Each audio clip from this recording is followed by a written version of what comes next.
Hi ನಮಸ್ಕಾರ ಎಲ್ಲರಿಗೂ. ಇವತ್ತು ನಾನು ಮಿಕ್ಸ್ಡ್ ವೆಜಿಟೇಬಲ್ಸ್ ಸಾಂಬಾರ್ ರೆಸಿಪಿನ ಹೇಳ್ಕೊಡ್ತಾ ಇದ್ದೀನಿ. ಎಲ್ಲ ಥರದ ತರಕಾರಿಗಳನ್ನು ಸ್ವಲ್ಪ ತಗೊಳ್ತಾ ಇದ್ದೀನಿ. ಅದರ ಜೊತೆಗೆ ಒಂದು ಟೊಮೆಟೊ, ಒಂದು ಈರುಳ್ಳಿ, ಸ್ವಲ್ಪ ಬೇಳೆನ ತಗೊಳ್ತಾ ಇದ್ದೀನಿ.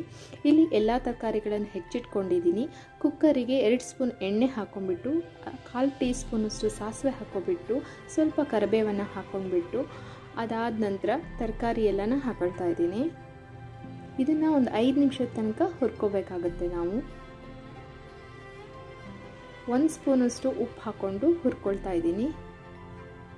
ಇದು ಹುರ್ಕೊಳ್ಳೋದ್ರಿಂದ ತರಕಾರಿ ಟೇಸ್ಟ್ ಬರುತ್ತೆ.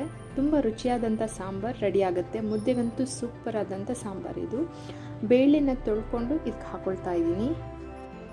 2 ವಿಸಿಲ್ ಆದ ನಂತರ ಆಫ್ ಮಾಡ್ಕೊಳ್ತಾ ಇದ್ದೀನಿ.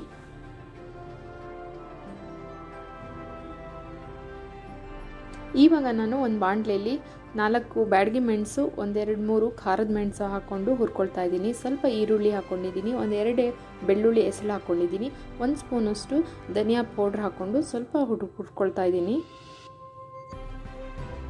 ಇವಾಗ ನಾನು 1 ಬೌಲ್ ಆಗುವಷ್ಟು ತೆಂಗಿನ ತುರಿ ತೊಗೊಂಡಿದ್ದೀನಿ. ಅದನ್ನು ಕೂಡ ಒಂದು 2 ನಿಮಿಷದ ಮಾತ್ರ ಹುರ್ಕೊಳ್ತಾ ಇದ್ದೀನಿ. ಆನಂತರ ಇದನ್ನು ಮಿಕ್ಸಿ ಜಾರಲ್ಲಿ ಹಾಕಿ ಫೈನ್ ಪೇಸ್ಟನ್ನು ಮಾಡ್ಕೋಬೇಕಾಗತ್ತೆ. ಇಲ್ಲಿ ಬೇಳೆ ಮತ್ತು ತರಕಾರಿ ಎರಡೂ ಬೆಂದಿದೆ. ನೀವು ತರಕಾರಿ ಒಟ್ಟಿಗೆ ಬೇಳೆ ಬೇಯಲ್ಲ ಅನ್ನೋರು ಸಪ್ರೇಟಾಗಿ ಬೇಳೆ ಬೇಯಿಸ್ಕೊಂಡು ಈ ತರಕಾರಿಗೆ ಹಾಕ್ಕೋಬೋದು. ಇವಾಗ ನಾನು ರುಬ್ಬಿರುವಂಥ ಮಸಾಲೆನ ಇದಕ್ಕೆ ಹಾಕ್ಕೊಂಡ್ಬಿಟ್ಟು ಕುದಿಸ್ಕೊಳ್ತಾ ಇದ್ದೀನಿ. ಈ ರೀತಿಯಲ್ಲಿ ಒಂದು ಸಾಂಬಾರು ಮಾಡಿ ನೋಡಿ, ತುಂಬ ರುಚಿಯಾಗಿ ಬರುತ್ತೆ. ತರಕಾರಿ ಫ್ರೈ ಆಗಿರೋದ್ರಿಂದ ಸಾಂಬಾರು ಟೇಸ್ಟು ಕೂಡ ತುಂಬ ಚೆನ್ನಾಗಿ ಬರ್ತಾ ಇದೆ.